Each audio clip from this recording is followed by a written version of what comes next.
అందరికీ నమస్కారం. 99 టీవీ చిత్రసీమ కార్యక్రమానికి స్వాగతం. చిత్రసీమ కార్యక్రమంలో సూపర్ హిట్ సాంగ్స్ అనేవి నేను చేస్తున్నాను. వాటికి అందరూ ప్రేక్షకుల నుంచి కూడా మంచి వ్యూవర్స్ నుంచి కూడా మంచి ఆదరణ లభిస్తుంది. ఈరోజు ఇందులో ఒక పాట ఉంటుంది. సినిమా, పాట, దర్శకుడు, రచయిత, ట్యూను, వీటి మీద మనం విశ్లేషణ చేసుకుందాం. 1962 నాటి, అంటే స్వర్ణయుగం నాటి ఒక చిత్రం. ఆ చిత్రం పేరు అన్నపూర్ణ పిక్చర్స్ వారి, అంటే అన్నపూర్ణ పిక్చర్స్ వారు అంటే అందరికీ తెలుసుంది. అక్కినేని నాగేశ్వరరావు గారు ముందు గుర్తుకొస్తారు. ఆ సినిమా చదువుకున్న అమ్మాయిలు. ఈ సినిమా ఆదుర్తి సుబ్బారావు గారి దర్శకత్వంలో తయారైన సినిమా ఇది. అలాగే దాశరథి గారి మధురమైనటువంటి అద్భుతమైనటువంటి పదజాలంతో రాసినటువంటి సాంగ్ ఇది. అలాగే సాలూరు అంటే ఎస్ రాజేశ్వరరావు గారు సంగీతం దీనికి. సాలూరు వారి గురించి చెప్పుకోవాలంటే ఆయన చిన్నతనంలోనే ఎన్నో రాగాలు అవపోసన పట్టారు. ఆయన వాయించని ఇన్స్ట్రుమెంట్ లేదు, ఆయన చెయ్యని రాగం లేదు. సాలూరు రాజేశ్వరరావు గారు అంటే సంగీత సామ్రాట్ అనమాట. ఆయన అంత అద్భుతమైనటువంటి సామ్రాట్. ఈ పాటకు మనకి సంగీతాన్ని ఇచ్చారు. అంటే ఘంటసాల గారును సుశీల్ గారు ఈ యుగల గీతాన్ని మనకి చాలా మెలోడీలో చాలా అద్భుతంగా పాడారు. చాలా చక్కటి, అంటే వారిద్దరి గురించి ఒకేసారి చెప్పొచ్చు. వారి కంఠంలో ఉండేటటువంటి మాధుర్యం ఎదుటి వాళ్ళని చెవులకి, అంటే శ్రవణానందకరంగా ఉంటుందన్నమాట. వినేవాళ్ళు తన్మయులైపోతారు.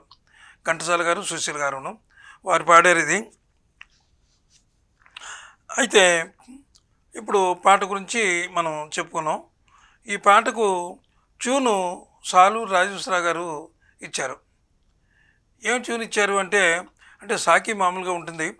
పాటకి ఇచ్చినటువంటి ట్యూన్ ఏంటంటే నన్న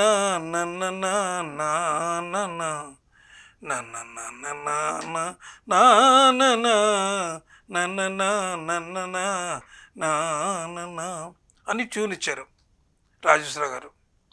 మరి ఆ ట్యూన్కి పదాలు రాయాలంటే మరి ఎంత కష్టం. అయితే దాశరథి గారికి కష్టమైనటువంటి ఎలాంటి ట్యూన్ ఇచ్చినా సరే దాశరథి గారు అద్భుతమైనగా రాస్తారనమాట. అయితే దాశరథి గారి గురించి చెప్పుకోవాలి. ఆయనకి ఇది రెండో సినిమా. ఆయన మొదటి సినిమా అంటే అక్కినేని నాగేశ్వరరావు గారు ఆయన్ని తన సినిమాలో మొదటగా పాడించారు. ఆ సినిమా అది ఇద్దరు మిత్రుల సినిమా. అది అందులో ఒక పాట రాశారండి ఆయన. అది జావళీ టైప్లో ఉంటుంది. ఆ పాట నిజంగా ఎంత పాపులర్ అయిందంటే చెప్పలేమన్నమాట. ఆ పాట ఏమిటంటే భలే హుషారుగా రాశారు. అది నవ్వాలి నవ్వాలి నీ నవ్వులు నాకే ఇవ్వాలి అనే పాట. నవ్వాలి నవ్వాలి నీ నవ్వులు నాకే ఇవ్వాలి, అందాల చిన్నవాడ సుందాను వన్ని కాడ అని అది ఇంకా పాట చాలా ఉంది. ఆ పాట చాలా అద్భుతంగా రాశారనమాట. ఆ పాట తర్వాత మళ్ళీ రెండో సినిమాలో కూడా అక్కినేని వారు ఆయనకి అవకాశం ఇచ్చారు. ఈ పాట ట్యూన్ చెప్పాను కదా. ఇక ఈ పాట గురించి ఆయన ఇచ్చిన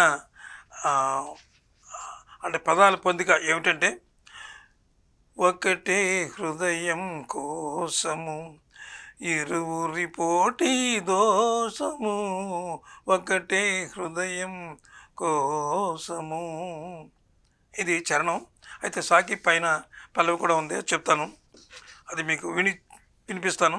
అంటే నేనేం పెద్ద సంగీత దర్శకుడిని కాదు, గాయకుడిని అంతకంటే కాదు. నేనేదో మామూలుగా రచయితని. అంటే చిత్రసీమలో అంటే ఇండస్ట్రీలో కొంతకాలం పనిచేసిన వాళ్ళని వీటి మీద కొంచెం అవగాహన. కాకపోతే బాగా పాడలేను నేను, అంత బాగా వాళ్ళలాగా పాడలేను.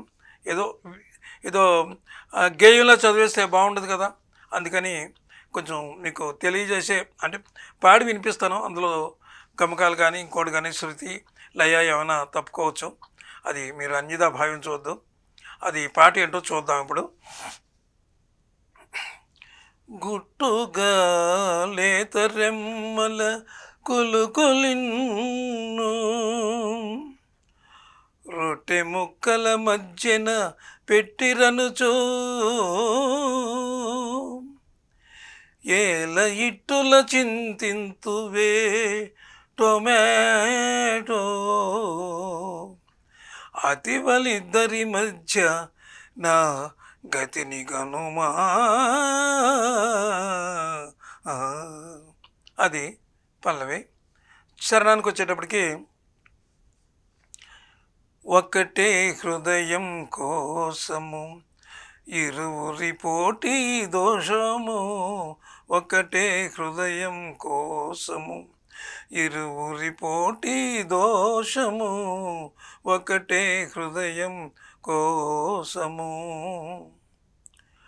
ఒకరు సత్యభామ ఒకరేమో రుక్మిణి, ఒకరు సత్యభామ ఒకరేమో రుక్మిణి, మధ్య నలిగినాడు మాధవుండు.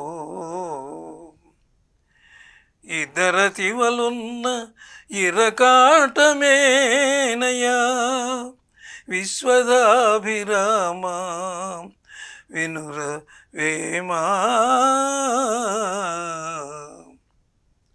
ఒకటే హృదయం కోసము ఇరువురి పోటీ దోషము, ఒకటే హృదయం కోసము. ఈ పాట ఇలా ఉన్నది. ఇంకా చరణాలు ఉన్నాయి. ఆ చరణాల్లో అంటే పాట అంతా పాడలేదు నేను, ఒక మీకు పైన పల్లవి చరణం పాడాను. ఇక మామూలుగా మనం ఏమనుకుంటామంటే పాట వచ్చేటప్పుడు ఆస్వాదిస్తాం పాటని. అబ్బా ఎంత బాగుంది పాట, ఎంత చక్కగా పాడారు పాడిన వాళ్ళది గొప్పే, ఆ ట్యూన్ ఇచ్చిన వాళ్ళది గొప్పే.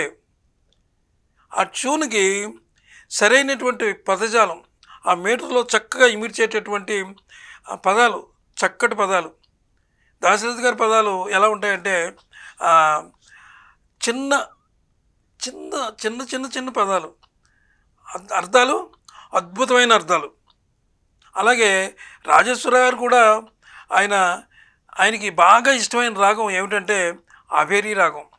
ఆభేరీ రాగంలో కొన్ని వందల పాటలు చేశారు ఆయన. చాలా అద్భుతమైన రాగం. దీని రాగం కూడా ఉంది, నేను మీకు చెప్తాను రాగం. అయితే ఇక్కడ ఒక విషయం ఉంది. ఇక్కడ ఇదేమిటంటే ఈ రాగం గురించి చెప్పాలంటే 2-3 రాగాలు కలిసి ఉంటాయి ఇందులోనూ. ఆ రాగం ఒకటి అంటే ప్రేమికులకి ఎక్కువగా కీరవాణి రాగం వాడతారు.